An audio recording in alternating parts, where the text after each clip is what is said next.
The Liberty Weekly Podcast, Episode 7.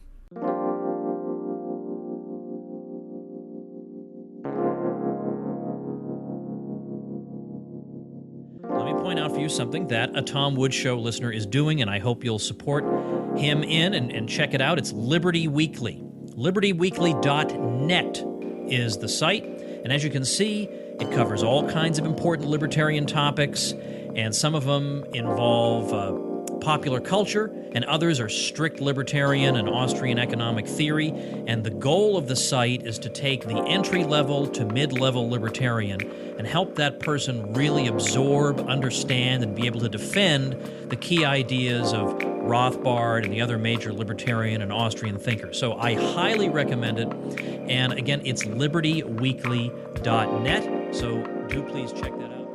Our friends at libertyweekly.net now have a podcast, so if you should actually run out of Tom Woods Show episodes, if that's actually possible, then you might want to give them a shot. They're brand new, but they've already got episodes on the hot topics, so you know they're going to be good. On war, on nullification, and I happen to like their feature, Thought Crime Thursdays, so check them out at libertyweekly.net. Help out some Tom Woods Show listeners. Give them a shot.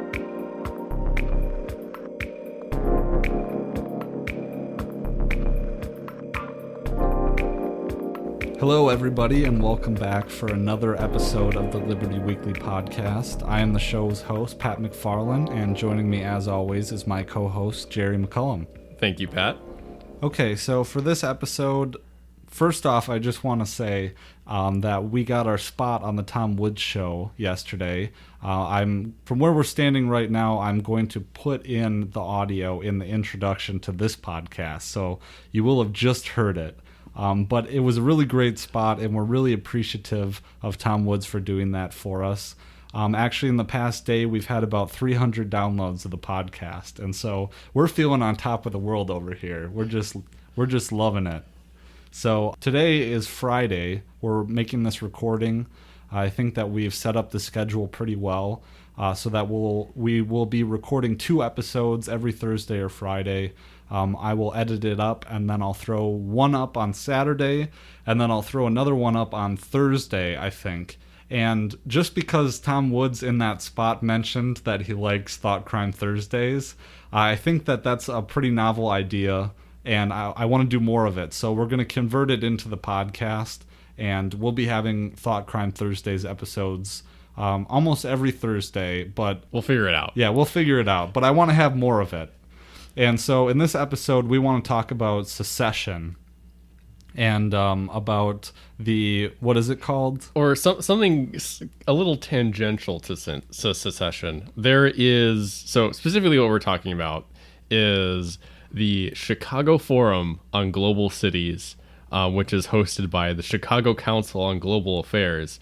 And ostensibly, their goal is for cities to disregard and nullify laws of their nation states to join the global community. So it's a globalist institution urging for secession and nullification, which is very not what you expect to hear. It's pretty bizarre, and so we're here to talk about that and unpack this, I guess. Yeah, I'm all about secession. I'm so gung ho right now about it, but. So it's definitely a strange idea. That because they want there's an idea of what everyone should be doing within the global community, and then they're trying to get cities and mayors to do that before or in spite of their heads of state, which normally, when you think about nullification, you're thinking about trying to. Generally, there's this idea of like a hierarchy of order, like of the order. Federalism, small f concept, or maybe not a hierarchy of order, but a hierarchy of like forms of government, or like that are the most bad to the least bad. Yeah. And at the top, you'd have, or maybe not forms, scopes of government, and at the top, you'd have globalism because it's a one world government. You have the least control over it. And then you go down to a national government, and then a state government or provincial, and then to a local, and then city government. And theoretically, like going down that stack means that have better representation, you'll have more control over your the laws that control you. But so to me it's very weird to hear about cities wanting to something that is lower on this totem pole than states trying to instead of acting in a way that I would believe would make the people in it more free, they're trying to have it be less free. They're trying to they're looking to follow globalist policies. Yeah, it certainly seems like it presents a quandary in a sense. Yeah, and this is the two examples that are kind of given are two examples that come to mind of cities acting in a way that the Chicago Forum would be sanctuary cities. So cities where they refuse to deport illegal immigrants, and cities that are in recently, like cities that are in states that are vowing to follow the Paris Agreement despite the United States as a whole not following it.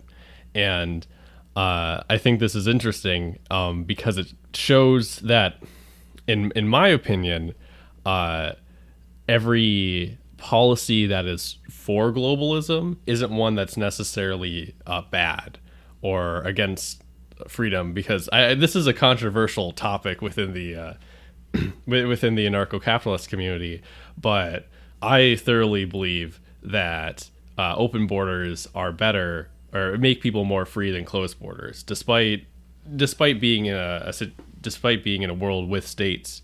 I think it's better and the complications that borders can have in that situation. I think that it's better to have open borders than closed borders.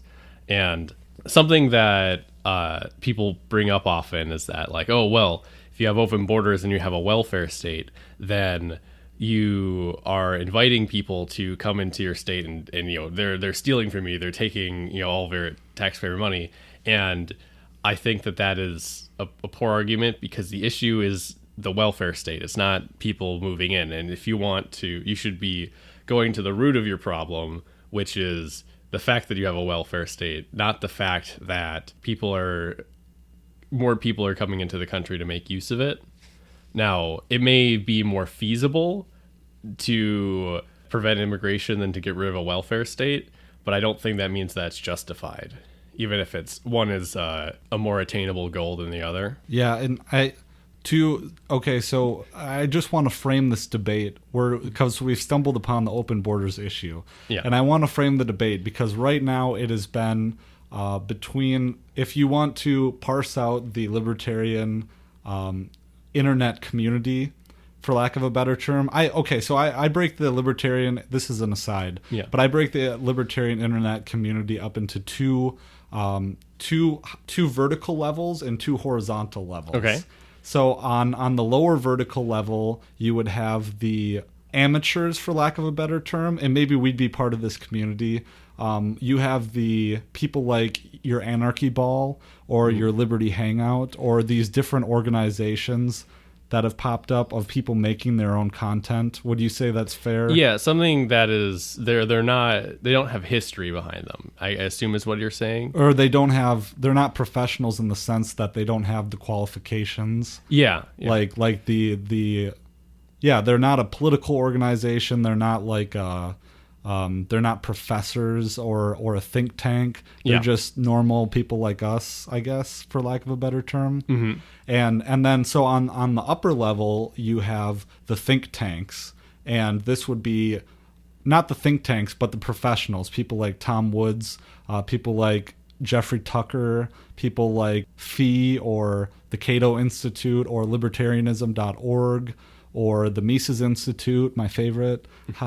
And then within that split, you would have the Cato Institute split and the Mises Institute split of the left and right paradigm, people who are more Hoppian or people who are more like ardent followers of Mises and Rothbard. And on the other side, you have, I don't know, more the left kind of libertarians, That's kind of a rough term. So, and then on the bottom, this open borders debate happened about a few months ago between Anarchy Ball and Liberty Hangout. And it was so cutthroat and very divisive, too. Yeah, there's just two examples of two parties that this debate happened between. But I've just seen a lot of people who casually comment on liberty or like libertarian or voluntarist things, picking up sides and being actually quite vicious with each other. And I think they're both wrong. I think both Liberty Hangout and Anarchy Ball are wrong. Mm-hmm. So what's your opinion? Well, let me qualify it. So to sum up, my viewpoint is personally, I think that open borders is one of the last things that you address when you're getting to Ancapistan. But I also think, like you just said, is that this is not an open borders issue. This is what we're seeing in not the market, but in the current state of affairs is a distortion based on statist policy. And so what you have, like, you can't have an open borders debate without talking about A, the war on drugs, or B, us bombing the crap out of the Middle East and displacing all these people. So what we're experiencing is a state-sponsored subsidization of immigration. And I think, so you can't have that debate without, like, okay, so how do we solve, the Syrian refugee crisis? You don't bomb them. You don't bomb, and how do you solve, Mexicans coming in, well, you get rid of the drug war. And that's all I see, make things better in Mexico, I guess. Yeah. And you get rid of, like, the welfare state. And, like, I don't, like, it's not, this isn't an issue to me that we need to kill each other over, Oh yeah. So personally, I wouldn't state that open borders are like the last thing to do on the way to Ancapistan. My opinion is more so anything you can do right now you should do. I guess if that makes sense. Well, let me clarify that too, because I saw specifically Liberty Hangout said that freedom of movement doesn't exist, and I would qualify it. Or I need to find that tweet that they said that. But one of their arguments that I saw was, like, freedom of movement is like a left, socialist idea, and that's a Hoppian kind of stance. Yeah. But I would say, like, okay, like, look at North Korea. Like, these people need passes to, like, okay, so if you have a government, you need freedom of movement. If you have public property, just like the First Amendment, what we talked about. Yeah. It's if you're gonna have if you're gonna be living in a society that has public spaces, you need to have laws that give you freedoms explicitly within these public spaces. Yeah. Like freedom of speech, freedom of movement, of assembly, that sort of thing. So a point that I would make that I think is missed up by a lot of people is that when you have closed borders, you're preventing people from, something that I hear a lot of people bring up when they're being critical of open borders is that they talk about how in kind of a roundabout way that public property is something that's owned by all the people within a nation, and whether or not that's true, that's not the point of this, but they're saying that, like, so this public property is owned by all the people in this nation, and when you have open borders, you're allowing anyone to come in, and you're denying people the right to say no, to allow people to come in and be on this public property that they own.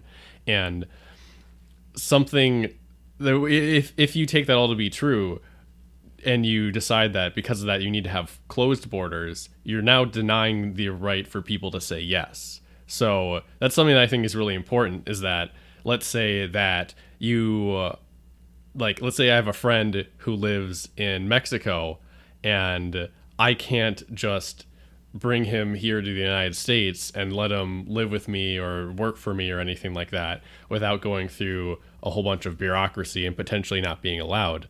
And having looser border controls means that I could, if we had open borders, I wouldn't have this limitation. I could bring whoever I wanted to work with from outside of the country into the country. And I think that's something that's really important that is completely ignored, is that if if you are going to make the argument that we need the right to be able to say no to let people out and to close borders, you're saying no to everyone and everything, and you're still denying people their freedoms.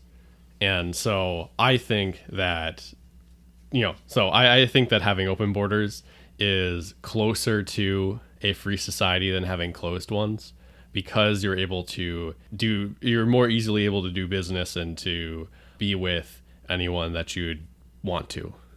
Yeah. And I think that's a good point to make. But I would still sympathize maybe with Liberty Hangout's position, like the sentiment behind it. And then I think, if you're going to have, and I'll explain my sympathies with the Liberty Hangout position later, I guess. But when I think about closing the borders, that necessitates a large expansion of the police state.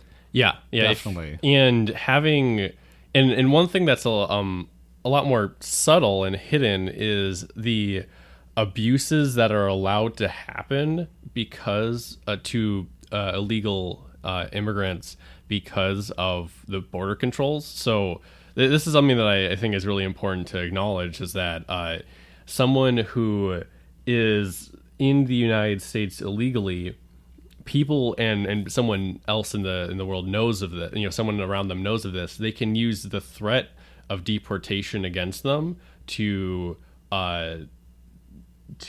make it easier for them to abuse them in some way. So, the fact that someone now is able to, with a call, is able to have the state come in and kidnap someone and take them away from everything they have right now and put them in a place where obviously they didn't want to be because they moved away from it. That the ability for someone to have state violence on call against someone leads to a lot of abuses, and that's something that I think is pretty terrible, and something that that's the reason why illegal immigrants in the United States can be given such a rough deal, and they can be abused by the people that they work for, and that sort of thing, is because there's the ability for the state to there's that threat of the state kidnapping them. And that's something that I think is also kind of important to acknowledge, is that just because it's illegal doesn't mean it's not going to happen. Like, I think this is something that's pretty obvious as a point to make, as people who are against the drug war, but just because it's illegal for someone to immigrate here doesn't necessarily, it will reduce the amount that happens, but it doesn't necessarily mean that it's going to stop. And the situation, and there's going to be a lot of other factors that are going to be worse around the people who move here illegally, because it's something that's banned by the state. Similarly to drug prohibition, about how many drugs are medicine and they're not something that is going to be destroying people's lives, but when instead you create an environment where it's dangerous for someone to get help for substance abuse, and it's something that is illegal, and there's not a community around them that can help you use these drugs in a safe manner, then there's a lot more abuses that can happen. And I think that's a useful analogy to immigration. No, that's a good point. Yeah, like in my paper, the free ebook, Just Say No to Drug Prohibition. Just say no to drug prohibition. Oh, yeah. Okay, yeah. That's better. I guess Jerry is the best temper for me, because sometimes I get excited and my brain goes out the window. No, but in that paper, that's exactly what Mark Thornton says, and that's what is happening here. He takes that market process approach, and I write about that and present this idea that, okay, so what we're looking at here is a distortion in the market. This is private actors acting in their actions are distorted because they're getting the wrong signals from artificial market regulation. Mm-hmm. And so the one thing to keep in mind here is that, I'm thinking specifically of your straight line Republicans being like, oh, well, this Mexican guy raped this woman, so let's get him out of here, deport him, why, and it's like, I mean, that's an extreme case, obviously. But what you're seeing is the artificial distortion in the market, and not necessarily what would happen in a situation without borders, or in a situation without where you're not getting the importation of criminals because Mexico has been so destroyed and ravaged by the drug cartels. Right, is what I mean. Oh yeah. And I've seen a lot of this firsthand actually at the PD's office. When I was working there, is what you usually get is immigrants who come here and they break the driving laws. Yeah. And that's why they're being afraid of being deported. And a lot of them don't have any money. So when you're talking about the deportation process, you are implying that a public defender needs to represent them and, expend taxpayer money to give them representation. And then you also have the actual fees going along with, getting the judge in. And then you need interpreters, which costs more money on the state. And then you need to actually deport them. And then a lot of them just come back here anyways, Yeah. And it's just ridiculous. And another thing with illegal immigration, at least I've heard that there's a significant number of people who are illegal immigrants, or people who just don't leave when they're supposed to. Which is something that would be is a lot harder to control and to prevent than stopping people at a border, because you have to hunt down these people. You gotta have to have people going to check to see if they're here or not, and that's would probably cost a significant amount of taxpayer money to do that sort of thing. Sorry, someone just said that they're buying some of our merch. Oh, this is live, people. Yes. Their let's give them a shout out right now. Their Twitter handle is Jerran Neve, and thank you so much. I don't know what they're looking at right now, but this is awesome. I'm so psyched because I spent so much energy and time yesterday setting up our Zazzle merch store. Yeah. And this goes to help support us, actually. Sorry, we'll get back to what you were saying. Yeah. I'm so excited right now. I set up the Zazzle store and I was making all this merch and I was like, damn, I really want some of this is pretty cool looking. It's got you haven't seen it, Jerry hasn't seen it yet, but I got some coffee mugs. So I got coffee mugs, I got stickers, I got buttons, there's a few shirts, and it has our big bold A logo on the front way across it, and then it says Liberty Weekly on it. It's so great. You're gonna flip when you see it. It's really funny just seeing all of this stuff that we've created, or at least that I've created, and it's like, yay, go us, this is our project, this is our little pet. Mm-hmm. Sorry, I'm just freaking out. Okay. What were you saying? So I think, coming back to talking about globalism, I think it's interesting that, so we believe that open borders are something that is good. It's interesting that that's a globalist agenda, which is something that, usually we would be against. And I think that it's important to bring up the topic that globalism and nativism are not, neither one of them is particularly better. And I say nativism because I think it's I think it's a really good word, even though people don't I haven't seen people use it that much. But nativism, they're people who are as opposed to nationalism. Yeah, I like the term nativism as opposed to nationalism, because it's you're native, you prefer the place that you're from, and I think that just fits. I like it. Personal preference. Yeah. But and did you have another thought? So they're not globalism and nativism are, I've heard them described as two sides of the same coin. I don't know if that's necessarily true, but neither of them is necessarily objectively better than the other. One in general, nativism I think is preferable just because you have less people. The people who control you are closer to you, but I think that there's a lot of bad things that come from nativism, and a lot of bad sentiments, a lot of actually isolationist policies that come from nativism. And I mean isolationist policies in what they actually are, not what people claim not how people claim libertarians to be isolationists. No, they're people who are actually not interested in free trade. So something that like Trump talks about all the time is how they wants to restrict trade with China in order to encourage more jobs in the United States. And that's a terrible idea. That will make us poorer as a people. Oh yeah, definitely. I think when you're like the globalist nativist thing is like, well, would you rather have Nazism or communism? Yeah, they're both bad. Yeah, you both don't want them, and yeah, so that's I think is an important thing to bring up, because I know that in general a lot of people think of nativism or nationalism as something that's better than globalism, and I don't think that's the case. Yeah, pick your poison.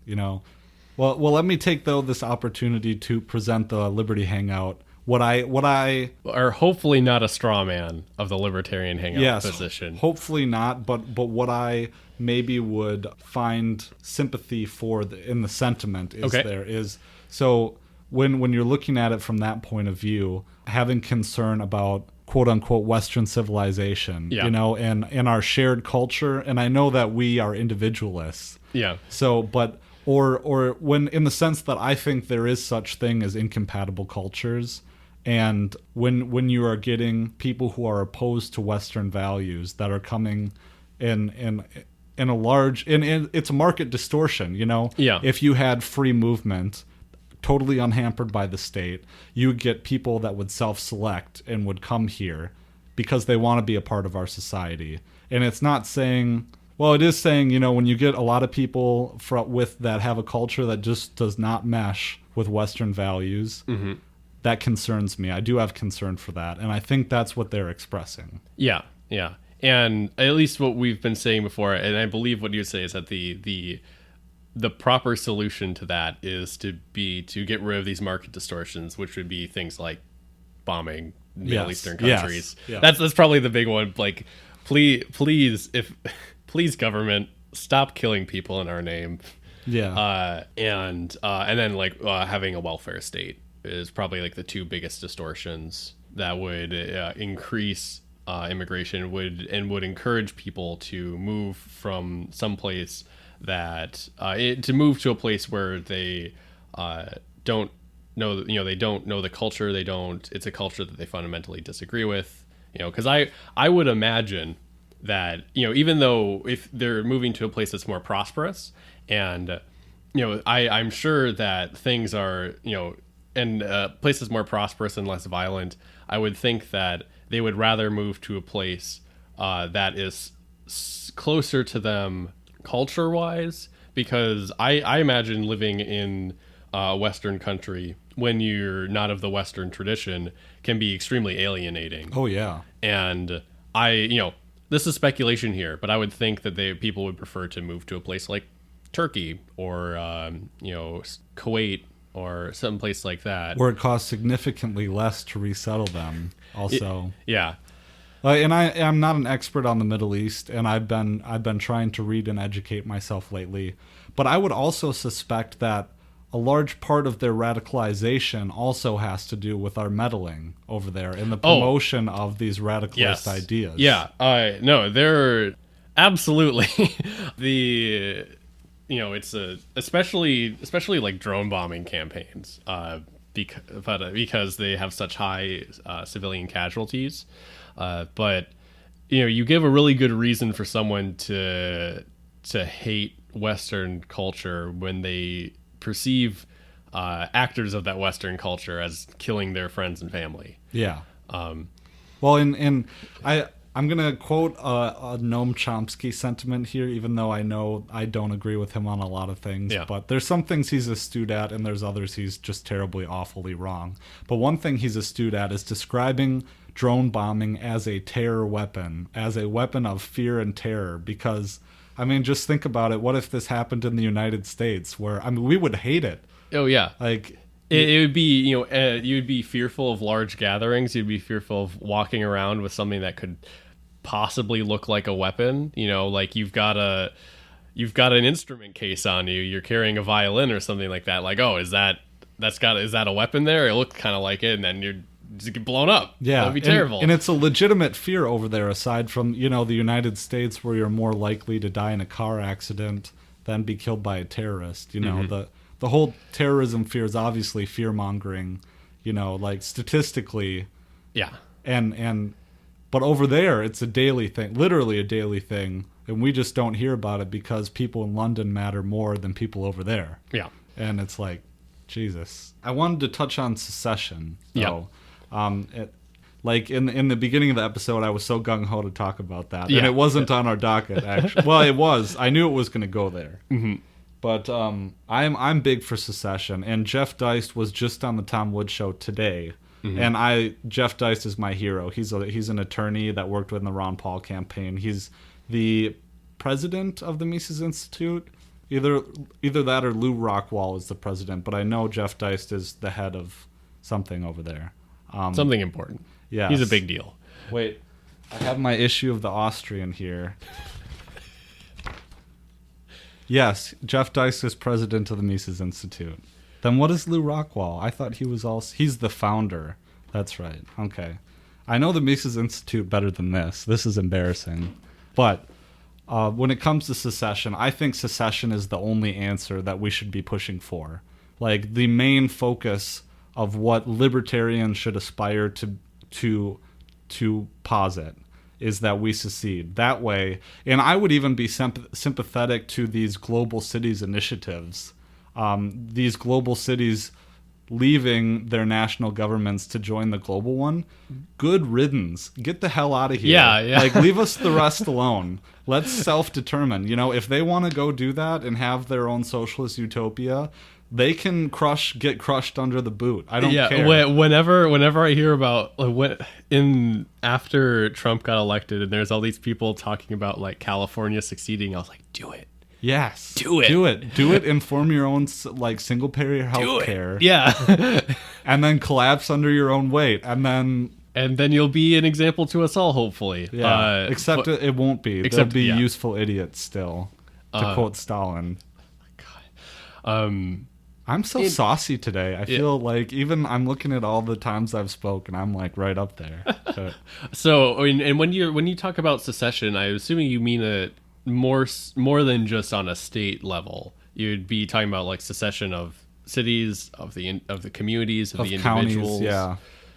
Because I think ultimately, this is my opinion, but I imagine how we would actually get towards living more free is not necessarily by changing policy within the country that you live in, but by living in a way and living in a place that allows you to disregard it.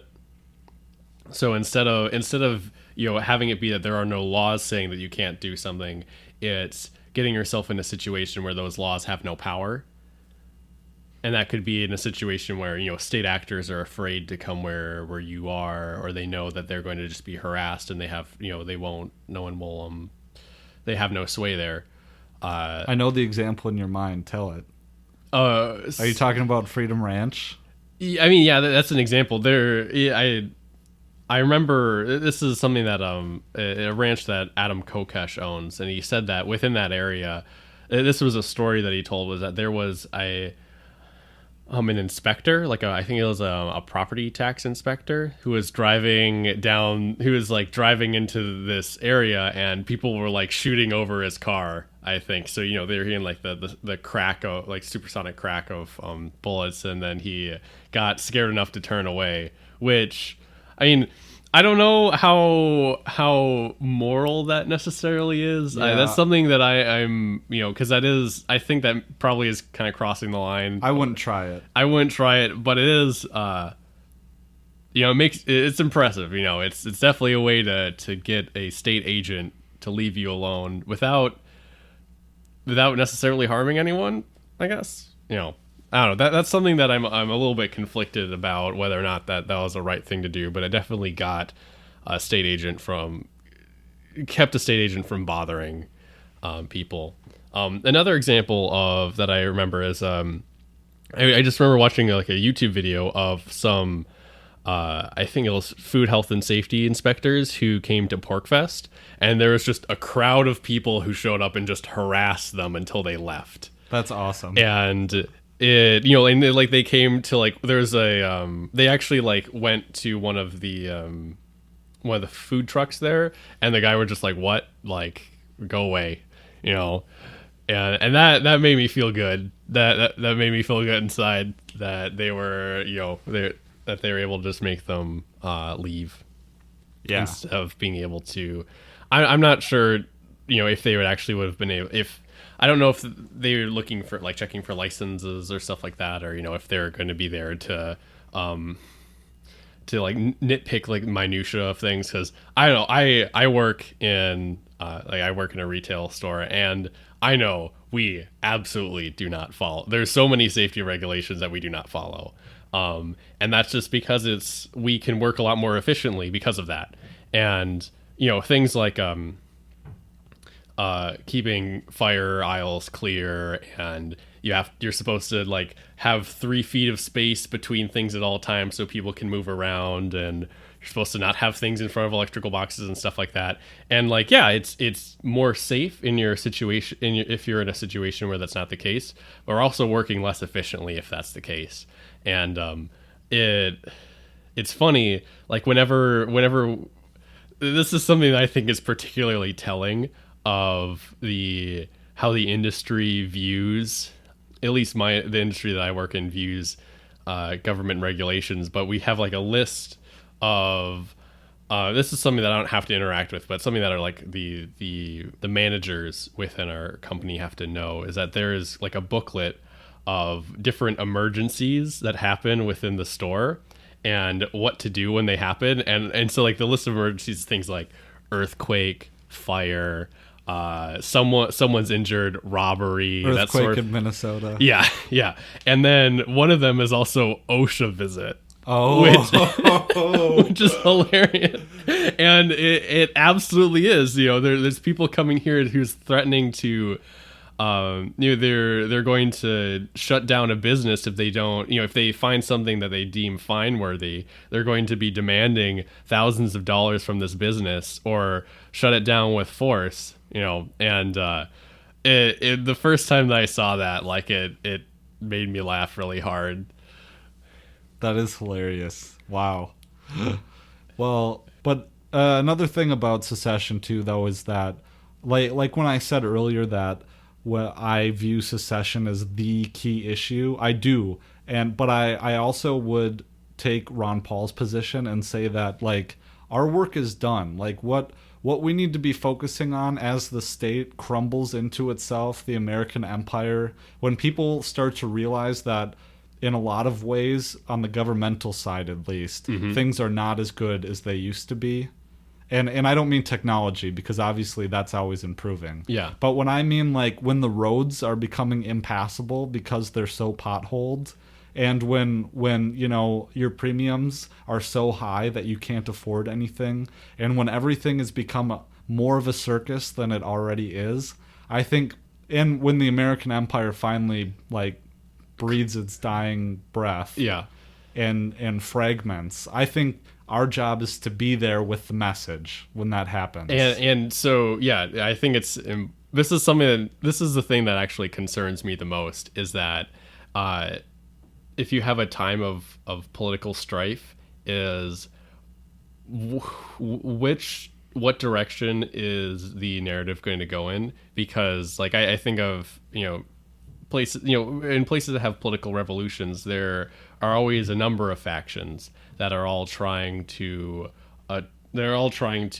come into power, and a lot of times they're more totalitarian factions, which is, we'll see. But I do think that if there is a significant upheaval within the United States, that is the time to be the most vocal and to try to really put your most effort into convincing other people that the causes of the problems that we had was not a lack of freedom. Yeah. Because that's something that you very often see, is that there are financial panics in the 20s or so, and then the solution to that Was more government. Was more government. The solution to that was to create, like a national. It was to all the states messing with the monetary system went away, and now it's the federal government messing with the monetary system, and that's just worse. And now we have like the World Bank messing with the monetary system in the world, and that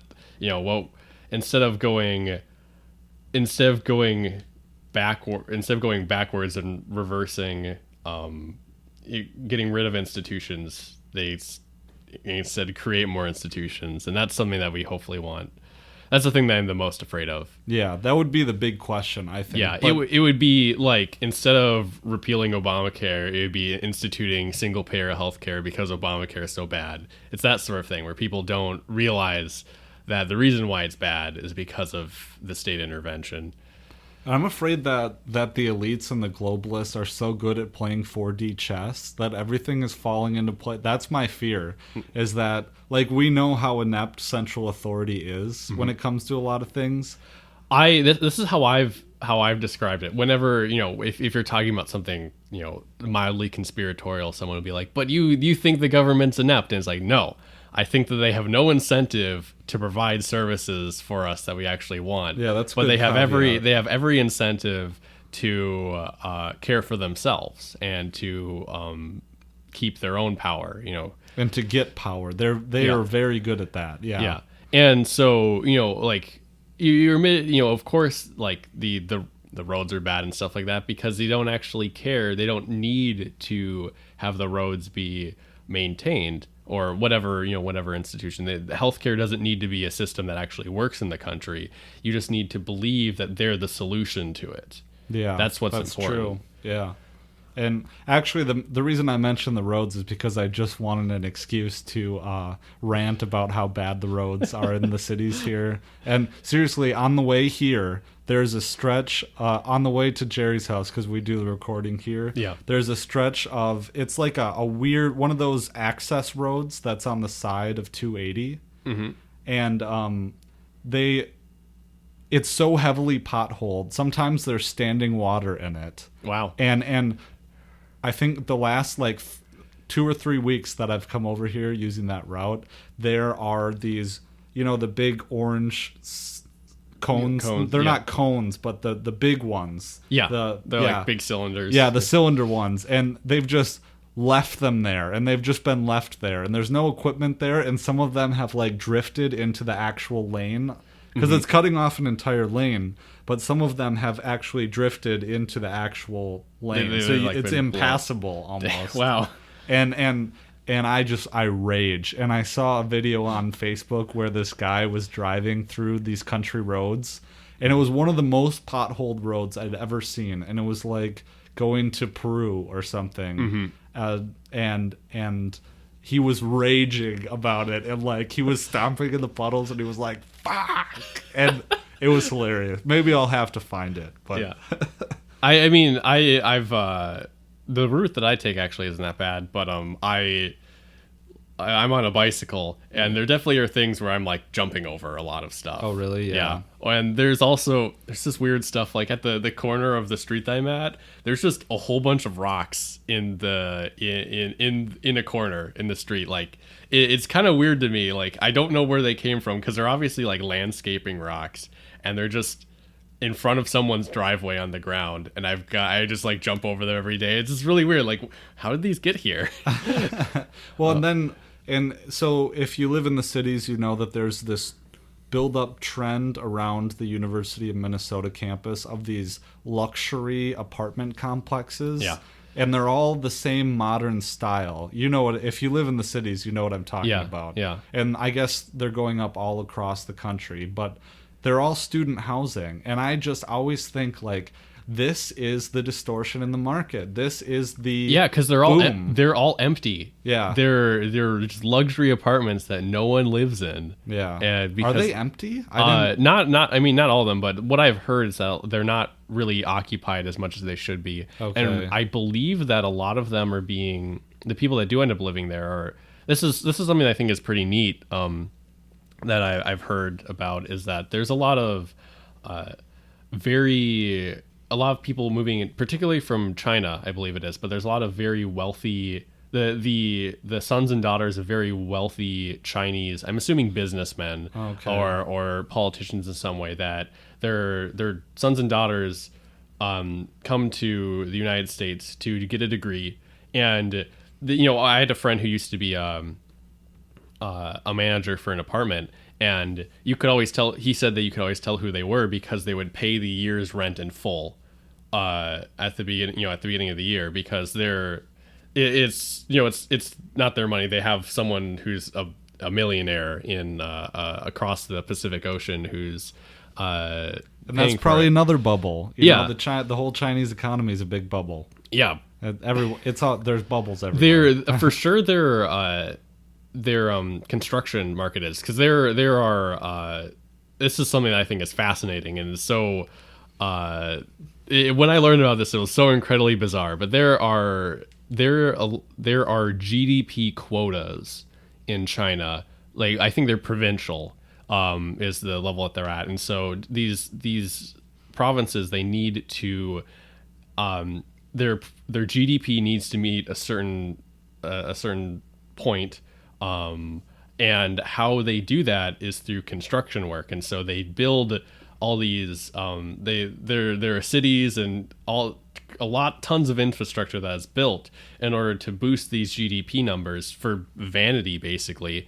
And then there's just, I don't know how many cities, but there are cities that are extremely underpopulated, that have very few people in them, that are just crumbling. And there's another thing on a much smaller scale, but there's something called nail houses that are something, I believe they're more rural, but there are houses where people are paid by the level it is, like by how high they built it. So they'll be in a countryside of a whole bunch of single story houses. There'll be 3 or 4 story buildings that are called nail houses because they stick up like nails, that are they're basically worn down. They're just kind of like concrete exoskeletons with like rebar sticking out of the top. It's sort of goofy, but you see they're all recently built and completely disregarded, and are, I don't know, maybe they're from in the communist era of China. I don't know for sure, but that's something that you see. Like, there's a YouTube channel that I watch of 2 expats living in China, and they like get on motorcycles and ride around, and they just talk about things. And I haven't watched it in a while, but one of the things that they talked about was, they talk about Chinese phenomenon. One of them are these nail houses, and they went and check them out, and it's just a dilapidated, unused building that was built to make money from the local government. You're gonna have to send me the link. I will. Yeah, that, like, I want to watch that. That's pretty funny. Yeah, the channel's called China ADV, I believe it is. And people talk about or you'll see lefties talk about the waste caused by capitalism and all this crap about, and like a picture of the bakery throwing out all the donuts or whatever. Mm-hmm. And like, okay, yeah, first of all, that's because, it's illegal to feed homeless people like that. Yeah. From liability. But a second thing is, like, yeah, look at these examples. And another example that comes to mind is the price controls during the Great Depression, when they would, pay farmers to burn their entire harvest. Yeah, in order to... It's just like you what I remember reading about that, and like, this is during a famine, and it's just like, is this real life? Yeah. Like, did people actually were like, yeah, let's do this. This is it. But oh, sorry, did you have a thought? No, yeah. Well, I wanted to make another comment on what you said about the Great Depression earlier, when it came to how, everything failed, and then we blamed it on, laissez-faire, and then we instituted bigger government. A recent Peter Schiff podcast that came out he was talking about how, like, back in the 30s during the Great Depression, and so there was a crash, right? But the sapping of the United States economy was nowhere near the point that we are tapped out today, where every single, like, resource is tapped. Like, Americans they're out of credit, they're out of savings. Like, they're on their last credit. They're like deep in debt and everything is gone. And he was saying that back then, like at least we had a manufacturing sector. Like there were factories in the United States, and whereas now like everything's we just, send all of our assets over abroad and we get these cheap products, which is good for us. We're taking advantage of these cheap products. By the way, part of the reason why there's so many factories outside that are not within the United States is because of environmental, like their regulations. And Obamacare taking away full-time jobs and replacing them with part-time ones. Yeah. So our jobs numbers are great, guys. Like, yeah, they're all part-time, and like seniors are working and stuff and taking our jobs. Freaking boomers. Yeah. No, I'm in the retail section of the economy, but there are people who are very old who are doing entry-level work where I'm at, and it's like some of them have been around for a long time, and they're obviously like they're kind of in a state of like, oh, I've retired, but this is a bit of maybe this will show my bias, but it's kind of like some people are like, I'm retired, but I'm not an interesting enough person to have anything to do in life besides work, so I'm still going to work. And there's some people like that. But then there's also some people who are obviously like they don't have any money. Like they're there because they don't have anything to retire on, which is unfortunate. And there actually are a surprising amount of them who come and go too. Like people who are middle-aged who they don't fit with the company in some way, and that can also be because they're just not particularly good at their jobs, which is extra tragic because you're like, wait, you're supposed to be the responsible, like at this point in your life, you're supposed to be trustworthy and stuff. You're supposed to be able to like hold down a job, but you can't, and it's terrible. That's kind of sad, actually. Yeah, there definitely are. I mean, could you imagine being in that position as having lived your entire life and now you have to work because there's nothing? Yeah, like crap. That's really depressing. Yeah.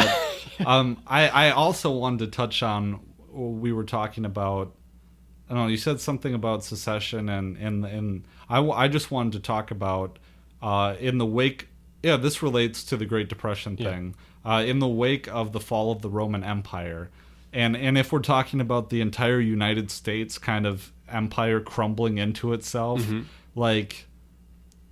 And when I was saying how back then in the Great Depression, like at least we had manufacturing, like our economy was still robust and strong. We just tripped, and then the business cycle had to clear everything out again. But now everything's tapped out. Like there's no foundation anymore. But in this, I think it would be a really good chance for decentralization, because in the wake of the Roman Empire, you have the entire thing breaking into these satellite states. And in the fall of the USSR, you have the satellite breakage. And so that would be my hope for the future, is that the United States and Canada hopefully would fracture. And all we need is one or two to be good. And then we can live there.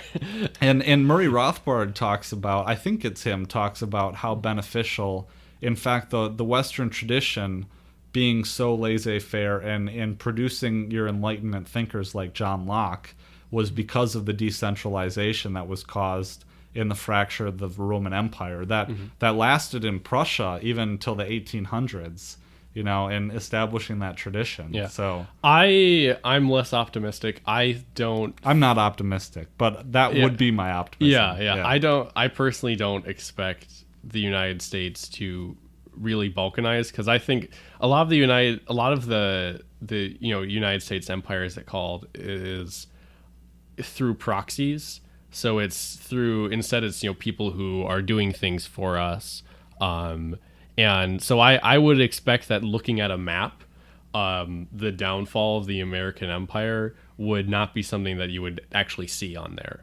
It'd be something that's I still think that you'll still have the contiguous United States and Alaska and Hawaii and Puerto Rico. Like I still believe those are probably going to stay a part of the United States.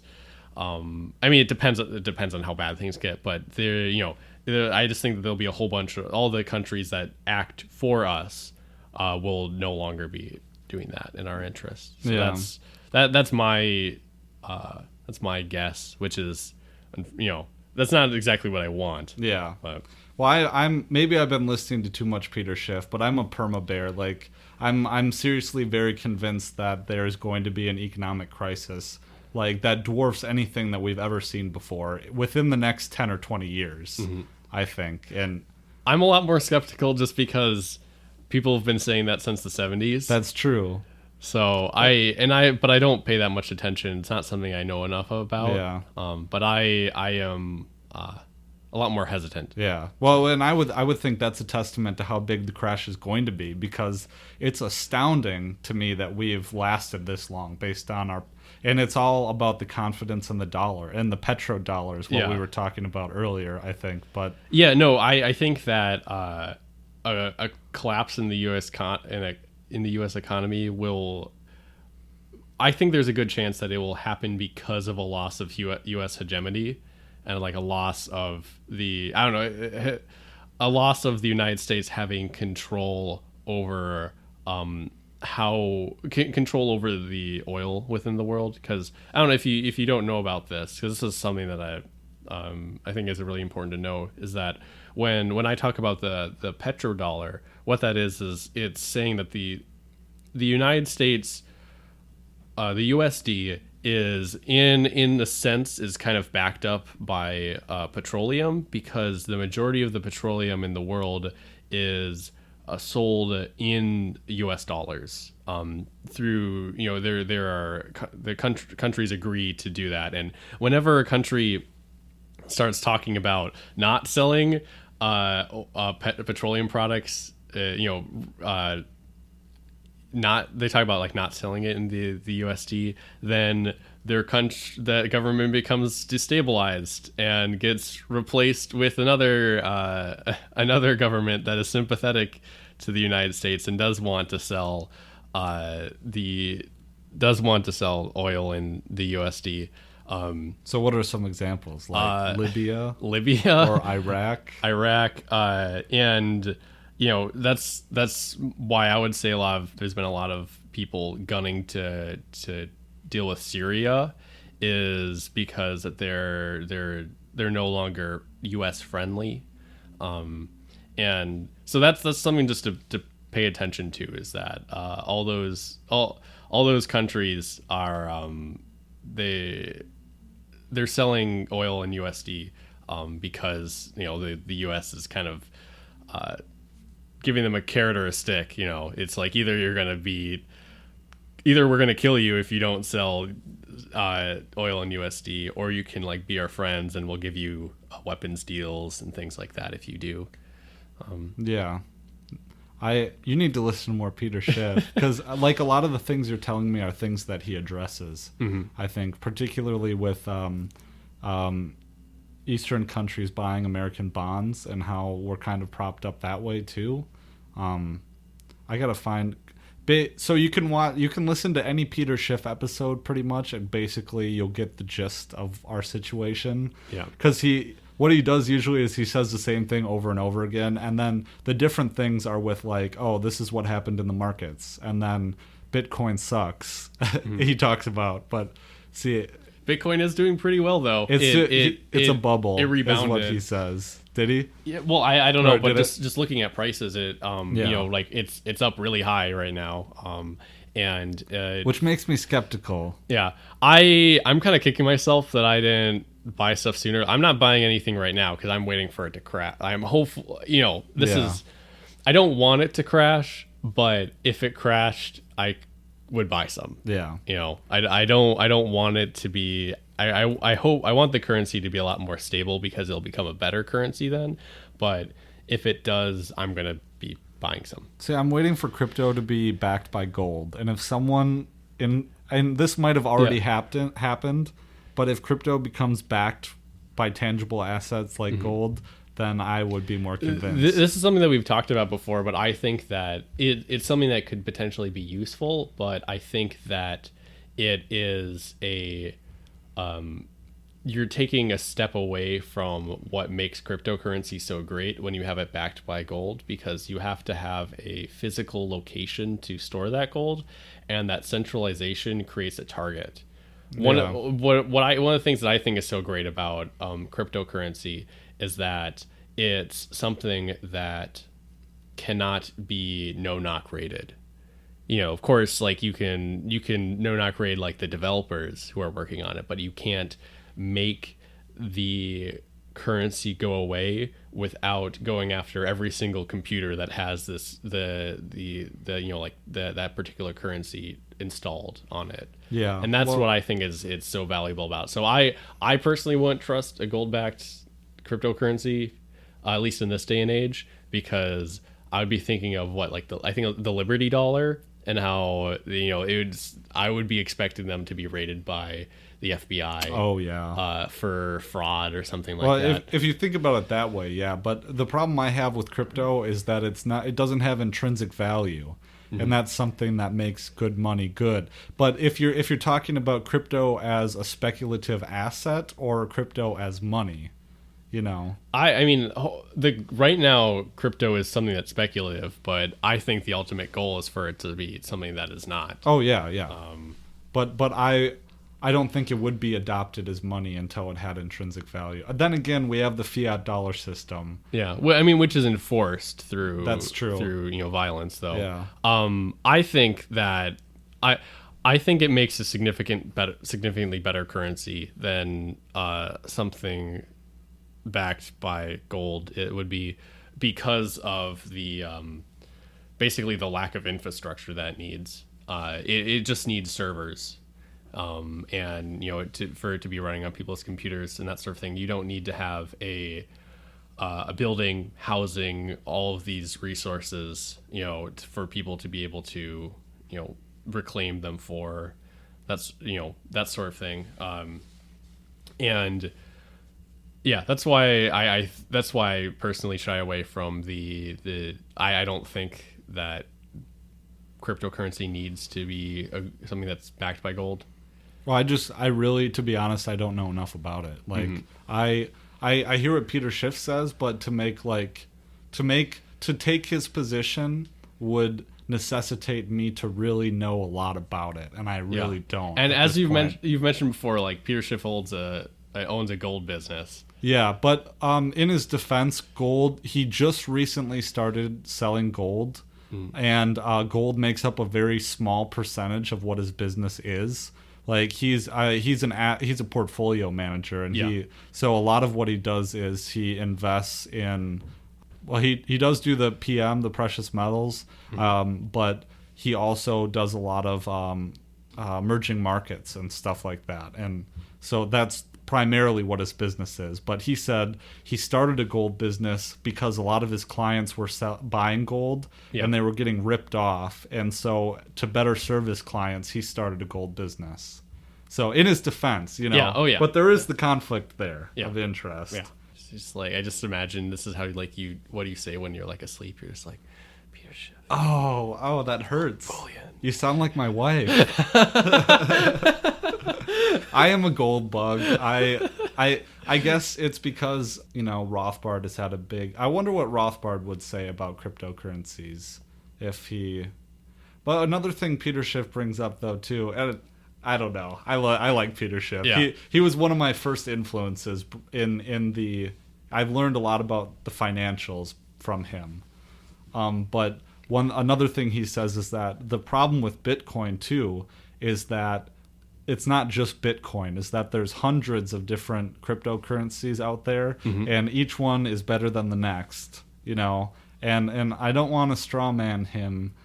I'll link to the video where he talks about this, but he gets lots of thumbs down on his videos when he criticizes Bitcoin. I bet he does. And I don't want that to happen to us. I'm not going to die on the hill for gold and anti-Bitcoin, Yeah, and don't forget that your co-host is a pretty big fan of cryptocurrency. Yeah. Because I would say the fact that there's so many, it makes them competitive. And That's true. Because I haven't been paying attention recently, but there was a lot of concerns about Bitcoin kind of being co-opted by and not being kind of like leaving leaving like the behind like the principles that like it was that were laid out in like the white paper for it. And so there was a while when people were worried that it was kind of being that the people who were leading its development were moving towards basically like sabotaging the currency in a weird way. I don't know if that's particularly true. I haven't been paying enough attention recently, but that was a legitimate concern. Yeah. Was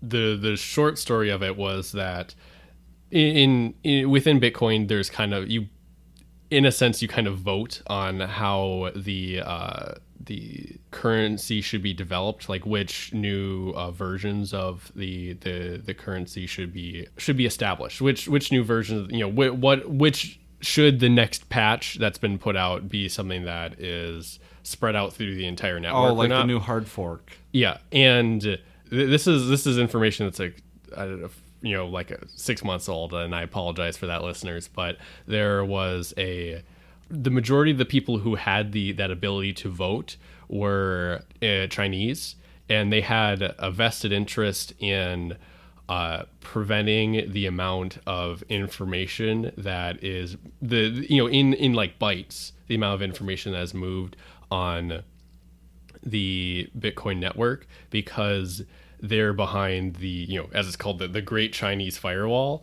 And so having the Bitcoin network require more bandwidth would be something that would hurt their competitive hurt their competitiveness in the mining community. And so there was a while when people were really concerned that Bitcoin was going to get hamstrung because of like a political situation. And that I know that was a really controversial topic at the time. It may still be, and I'm going to 100% admit that I'm not as informed as I should be. But there's an interesting idea about cryptocurrency that Bitcoin lacks an inbuilt governance feature, and by governance I mean it lacks like a robust system to determine its future, if that makes sense, and determine and to ensure that it will continue to be that its developers and the people who work on it will be funded. And it lacks like a system for rewarding certain groups of people that support that currency. And there are new currencies that are out that believe that they've solved those problems. And so there are lots of different cryptocurrencies out there, and some of them are kind of like rehashes of the other ones, but there are also ones that have features that make them stand out and are better. Like there are some cryptocurrencies that truly are anonymous, like the ones that are significantly harder to track transactions on, which can be good and bad. Yeah. So I think Peter Schiff's point there was that, like, yes, it's competitive, that's good, but that doesn't bode well for Bitcoin, in the sense that if you are going all in on Bitcoin, it could be sabotaged by... Oh, yeah. That was something that I'll admit there's two things that, like, prevent me from starting to invest in cryptocurrency, and one of them was admittedly sloth.